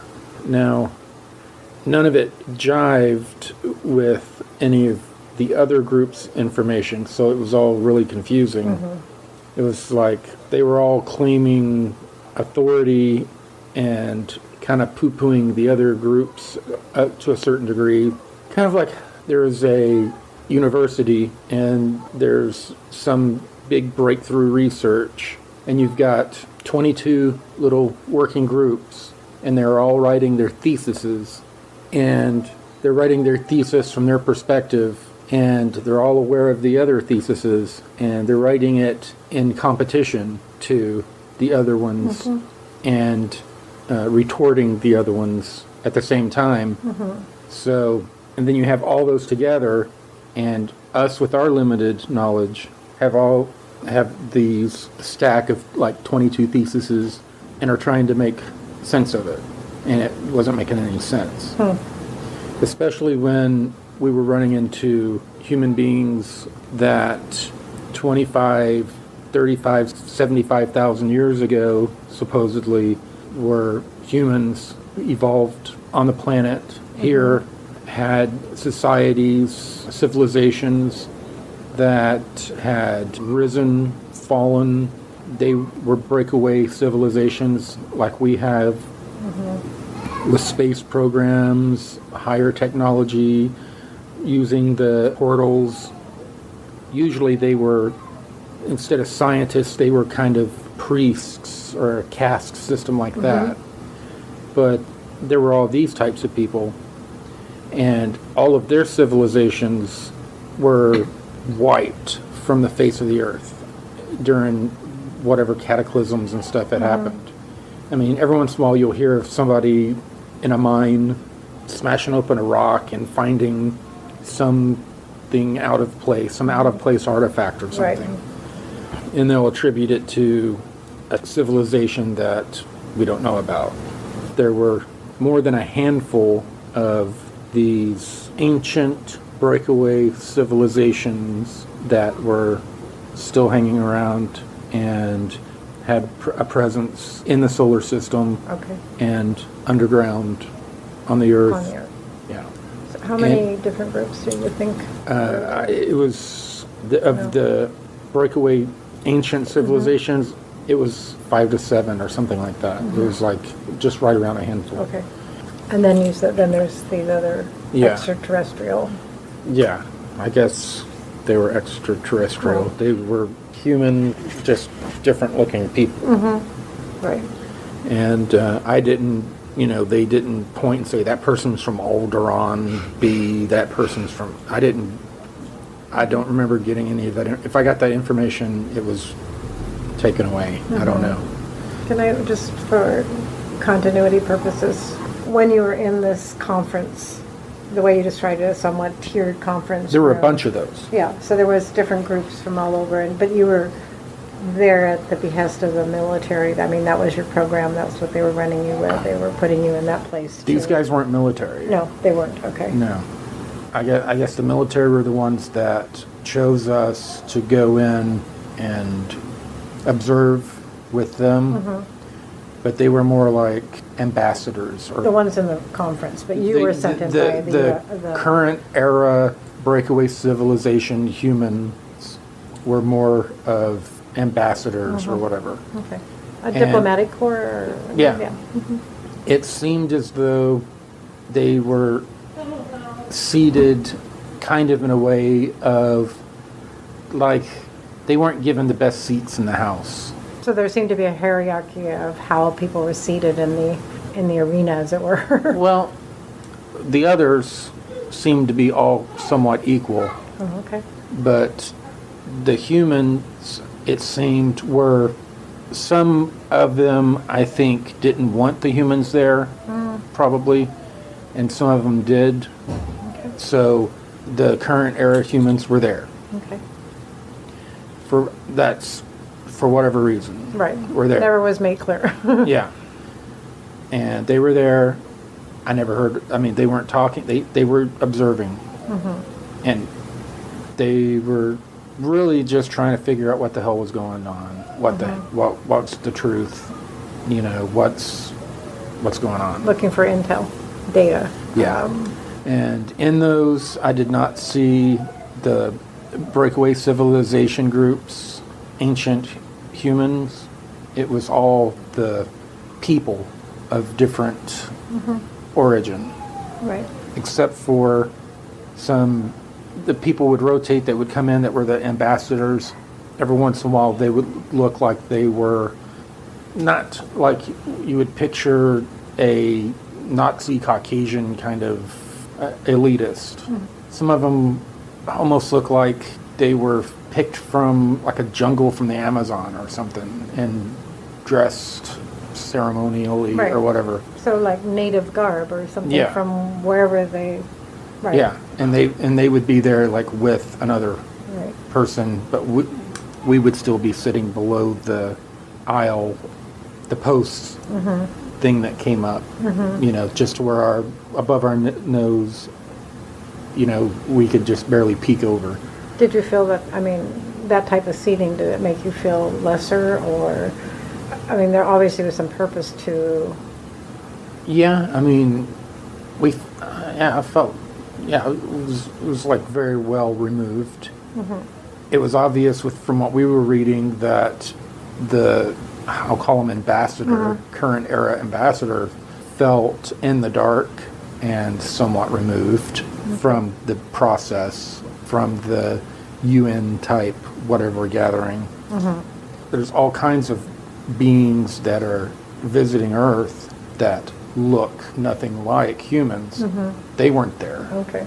And I remember you mentioned the most striking to you was the olive-skinned man and two women, right, with long dark hair. Did there seem to be any seniority in the way that they were communicating with each other, or you said that, or they were just... No. There was tension. Okay. I know there was tension. I remember feeling there was tension between them, but it was kind of just I guess you would say like a UN, like I guess not everybody there was in total agreement about everything. Did you get the sense that, because I'm just like doing my own thing too, of that, because we talk about this experiment and we're human resources, because you mentioned that earlier too, where at some level we're just viewed as a resource, like cattle, like that. That was very much how I felt we were kind of looked at, like inviting But we, the okay, interesting. kind So of. they might have been even trying to determine who had more ownership? Well, I don't know about that. It's just that some of them, I think we were offensive or filthy to them. Okay. That's just a sense of it. It's just that's a big question. I don't think we're, have any. But I didn't get, I mean, that's just a sense. But there was this one language that was being spoke, and there was no rising of language. It was just real monotone. That they were talking. Like I said, that there was always one person, and from different, they would rotate, have different people up there doing that weird sign language thing. I know there had to be telepathic stuff going on. We weren't getting any. I don't know if the ambassador human guy or girl or whoever was in there at the time was getting any communication or not, but we weren't. Again, we're looking. I had no idea what they were talking about. Yeah. I had no idea what it was about. Yeah. The itineraries, the agenda of the meeting. I had no idea what it was about. Right. It doesn't answer the fundamental question. I didn't have the what's the need purpose of our experiment? I didn't have the need to know. No. And I don't know what the purpose was. They all had different things. But like I said, the one thing that stuck out was like that movie Hitchhiker's Guide to the Galaxy, an experiment of beings that had complete free will and a full range of emotions to have an experience to get like the true meaning of life. That I remember that came out. Okay. But that, kind of like Duncan O'Finioan said, that was kind of a misnomer because every single group had their thumb in the pie, manipulating everything from the very beginning. So there was no free will, or I mean, everything was manipulated from. Right. So, but maybe what we're, there is some aspect that I mean, just the fact that there would be present time humans in such a meeting and that you would be present. I mean, they're obviously. It wasn't random that you would have been there. In other words, they probably were looking for specific characteristics, and I know you were trained to pick up information and be downloaded. But and I think they were wanting to know why some of us were there. I guess part of the humans being there was to see how we were reacting to all of that. as part of the same experiment. As the same experiment, yeah. Right. And like you said, clear manipulations, clear genetic encoding, they seem to have some sort of But I finger didn't. in the pie. But I didn't feel like everyone was staring at us No, no. like we're under a microscope or anything. No. I just felt like they were pretty much ignoring us doing their own thing, and we just happened to be there like flies on a wall. Right. Yeah. But you were there. Nonetheless, you were there. Yeah. I mean, and that itself probably says as much as probably can be drawn from that in a way, Yeah. is the fact that you were there. Maybe and- somebody not as close to it as I was can draw some conclusions from it. I don't know. You know yourself, just to give you a little feedback on what I've heard from you talking to me, is that you were actually programmed to pick up a lot of information, and later it was basically taken out of you and then you were wiped. So you really don't have any way of knowing exactly, but you must have been chosen to be picking up a wide range of data and information. How that got used by the present day humans, of course, is Right. not right now present, but the fact that you were there is And there were two others two other. Sure. that probably had different abilities Sure. that Triangulating that the were doing information. different things. Yeah. So That's one thing I've noticed in our group workings, that when we triangulate the information, when we've got three in a field, you get a much completer picture. triangulation is one of the bases of most military operations. Yes. Well, there you go. Yeah, it's just, we're learning from what we're remembering. That's how I see it. So, in a lot of our minds.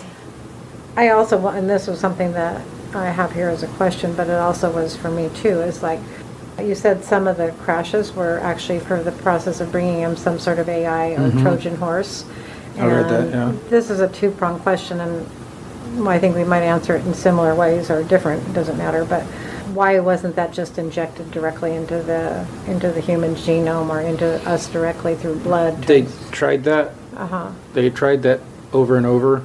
Supposedly still on the planet, somewhere deep under the Earth's surface, under ice or whatever, are the nanotechnology that, when in the presence of living beings, will migrate and find its way to get into the pores. And then they showed something like that on the X-Files, where this little kid fell in a hole and he's like, look what I found, and he picks up a bone, and then like this black stuff went into his hand, and then his eyes went black. Right. Yeah, right. Well, I think that was their way of putting out some information, but they did that with nanotech. Okay. So, but it wasn't reliable. It didn't work out that well. And once it was figured out, the former civilizations found a way to combat it. Because it was too blatant or too obvious, or the effects of it were too immediate? It wasn't efficient. Okay. It wasn't an efficient way to distribute the bioelectric signature of the artificial intelligence. Okay. Now, one of the other things that's still done is, it's transmitted through electronics, but also through viruses, bacterias. They're biological, but they have a chemistry which creates an electric field. And within that electric field can exist this artificial intelligence signal.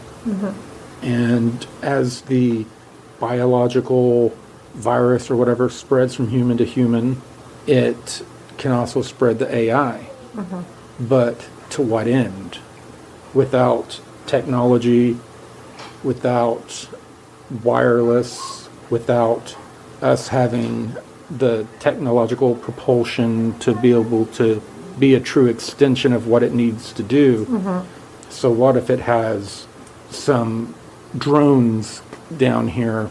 I mean, it's like, playing that game, that mod game or whatever on the computer, to where, you can build up empires and then they collapse. So what? Right. So what's the purpose of that other than playing somebody? Yeah. Right. They need to have an infrastructure and the ability to have propulsion, locomotion beyond bipedal or quadpedal horses, and all that, or riding on ships blown by the wind. They needed to bring us up technologically. So that was the purpose of the Trojan horse. Now, Roswell and all the different crashes, that's only like probably maybe 4 or 5% of all the crashes that have happened. There are a great deal more. Right. Do you, I know there's some people that think Roswell was a PSYOP diversion. No, Do you have any information on that? That was a real crash. Yeah. Okay. Yeah. It's just, working in the field of info and disinfo, they're going to throw everything out there too. Yeah. So was that one of those events where they were bringing in something specifically? Because, there's the Trojan horse, which comes into That was along the 36th, 37th parallel. Right. There is a natural, not on the Earth, but up in the atmosphere, there are natural portals that open up along the 36th or 37th parallel north. And you may find that a lot of crashes, sightings, weird sightings of beings that there's not even UFOs involved. Weird things like that occur along that vector. So, like, the crash was a real crash. It was an inadvertent craft that came down through a portal, or? Well, they were supposedly, it came in and it was coming in and out of portals.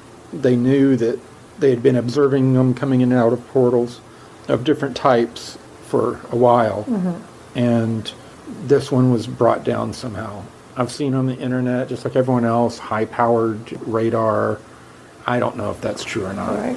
I don't know how it was brought down, but supposedly that was intentionally brought down. Okay. Yeah. Thank you. Well, we'll stick a little bit with the whole theme of the AI, and there's.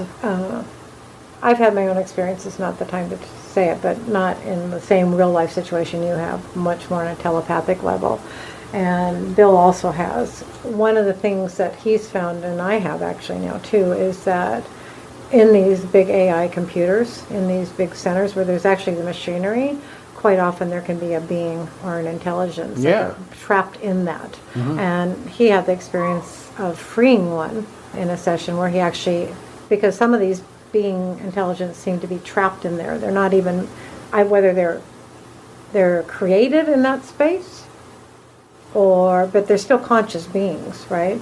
Or they're being captured from somewhere and embedded in a system. I'm not sure.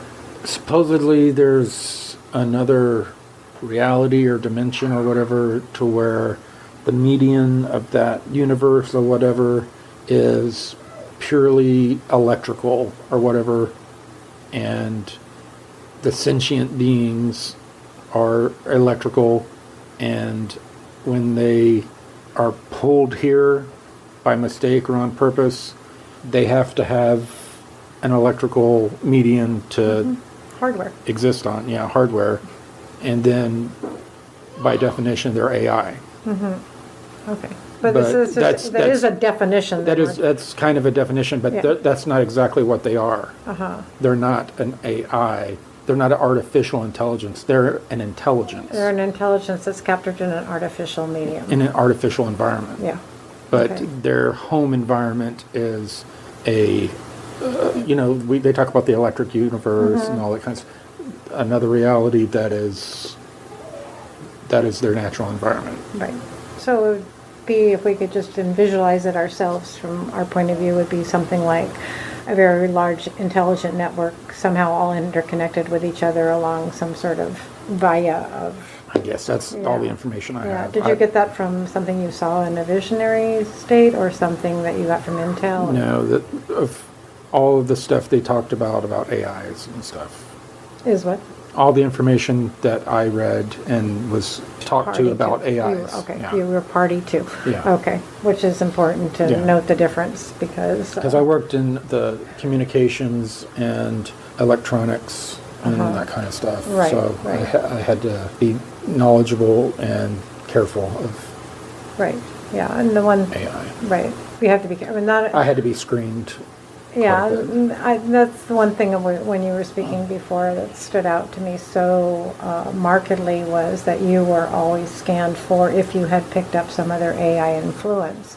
And, just underlining the importance of that.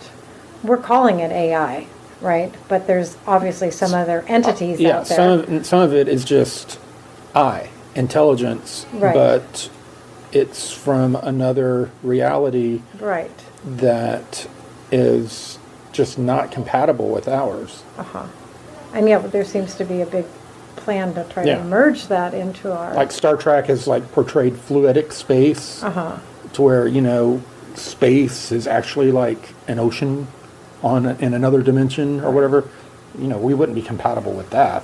Right. And if they crossed over here, they would be a fish out of water. Right. That's one way to picture it, and they need a pond or some water to jump into. If we have an invading force... A computer would be their pond. Well, if we had an invading force on this Earth sphere, it would need to recreate its own natural environment so it could subsist here. Yes. And I think that's a lot of... And that is the AI network, most likely that. Right. And it's highly efficient? It's highly efficient, and it's spread out throughout the galaxy, and most likely intergalactic. Okay, well, and this was fascinating to me too. You were saying that some of the grays are avatars for humans. Are there like a suit thing that they slip into? Well, no. The avatar thing, it is a totally like a drone, a self-contained bipedal biological robot that someone sitting in like a lounge chair is controlling with a like 160-degree visor over their head. This chair has sensors that when they turn their head up or down, and they got their hands in these gloves that have little clickers along each digit. Oh, okay. You Very know? sensitive to each Yeah. movement of the hand. Yeah. Okay. And they move, and they don't move their hands all the way, Right. but they can control it, Uh-huh. and they look like real beings, but you get no emotion, or it's just like a robot. You get no emotion or no feeling from them at all. Uh-huh. And these people are drugged immediately, so they're drugged at the same time they're seeing this thing. So they have that effect too. Okay, but is there like a gray being or this hooded, is this the human in the gray suit? Or are there humans over here removed from this? Yeah, it's like a drone, like people fly drones Okay, and right, shoot okay, so in they're another not country. yeah, okay, I got it. They could be thousands of miles away. Right, but this thing is being operated by something southern. Yeah, they're operating something that's like thousands of miles away, sitting in a chair. Ah, okay.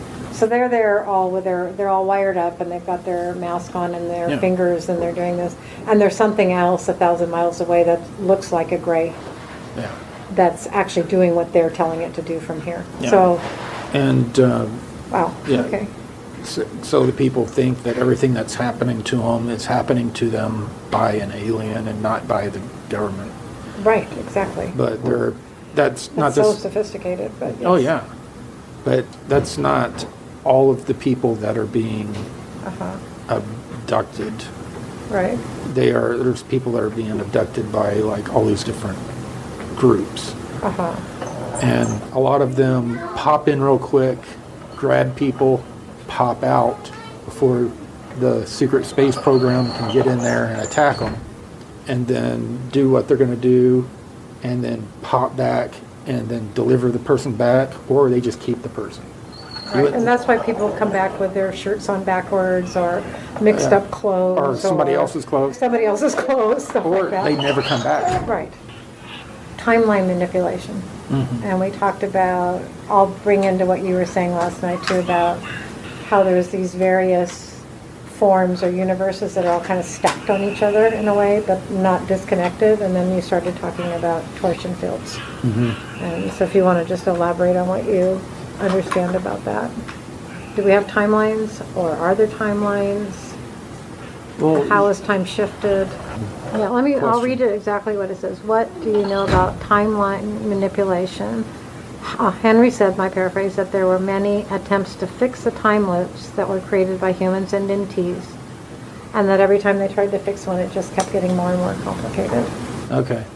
I know that most of those were beginning to collapse and converge, and as that was happening, they were putting buffers on a lot of the temporal technology to prevent further splits in timelines.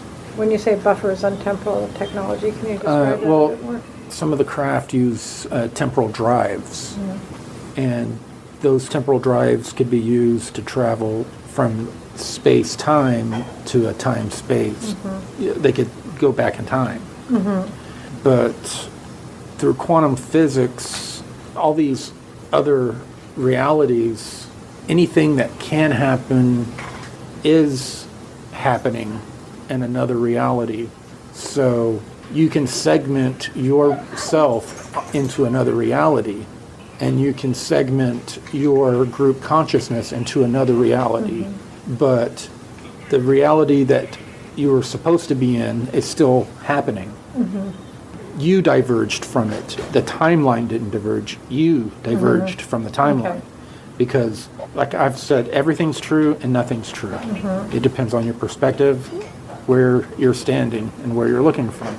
So if I diverge from a timeline, just say me, a person goes, I'm moving my consciousness, I diverge from it, I break my chain or I break whatever, and I'm over here on this other timeline now. So now I've made a choice and I'm changing.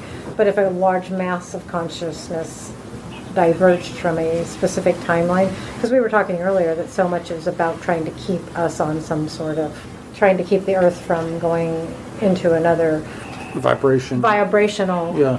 which would keep us automatically from, and I've often felt it's trying to keep us on a specific time track, like they're trying to keep us going down a track, like as if this track was laid down and we're supposed to stay on it. And so as a consciousness moves into something else, we're actually moving as a group.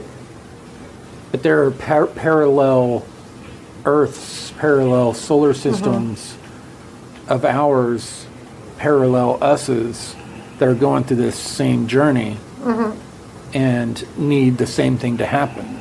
And they have a consciousness. Okay. At what point do our consciousnesses join? Yeah. We talk about we have a higher self, and then you keep climbing that higher self until at some point self falls off, and then you just have higher consciousness. Right. And then you go up to the super consciousness. Right. So you And have that super consciousness transcends all those timelines, all those realities. So that super consciousness is experiencing and making that journey. yes. So when it comes down to it, all the screwing around we're doing with the timelines and all that, we're not, the journey's going to happen. Yeah, there's realities where everything goes to hell and all that. And if we want to experience that, we will. But the super consciousness that we all, our higher self, all goes up to before the self drops off, is there, and It's already there. and that's the great experiment. It's experiencing all these different timelines. Yeah. So when it comes down to it, our self, forget our higher self, it's only significant to us. It's interesting because as you're saying that, I'm seeing that the self, the true self, not the ego self, not the manufactured self, not even the experiential self, even though we've had these massive amounts of experience through time and space, and who knows how long conscious you or I have been experiencing, that everything feels like it's collapsing. And I feel time is, in a certain way, the structures of it are collapsing down to one single point To a singularity. of a consciousness. Yeah. And at that point The same consciousness that split itself up into Yeah. a trillion pieces is now and converging again. right. And when that happens, something else happens after that. And that's where I feel like It's going to go for a new experience. exactly. Right, exactly. But I guess the whole experiment in my mind, if I can just put it on a metaphysical plane, is that we've done this experiment, Oh, it's been over and over. over and over. Expand, contract, expand, contract. And we're at a point where it's a potential for us to have a really different type of experience that is beyond anything we actually even have known before. So we do have to bring all the timelines together and all the memories and all the everything back together. So and that is super consciousness. Yeah, and from what they've been seeing, that's just occurring on its own. Right. Well, The so more- we get the to mo- go for the ride, or we don't get to go for the ride. Yeah, You know. the more we were trying to converge and make timelines go together, the more we were screwing we it were up. screwing it up. Yeah. It's like it was elastic. It was just leave it alone, and it's just bringing itself back. Isn't that a beautiful way to actually live our lives? You know, Yeah. we don't have to control it. If we can just step into it, that's how I feel, just step into it. Call it a great stream of intelligence. Yeah, so thank you. And that was all they had time for in that second conversation. We do intend to record and release more, and our friend has said that he would very much like to do this as he finds himself increasingly able to speak out and describe his experiences. So, our intention is that there will be more to follow. There's likely to be extensive discussion about this on the Project Avalon forum, and in a moment you'll see how you can apply to join us if you're watching this and you're not already a member. So, this is Bill Ryan signing off, and thank you for listening with me to this most extraordinary conversation.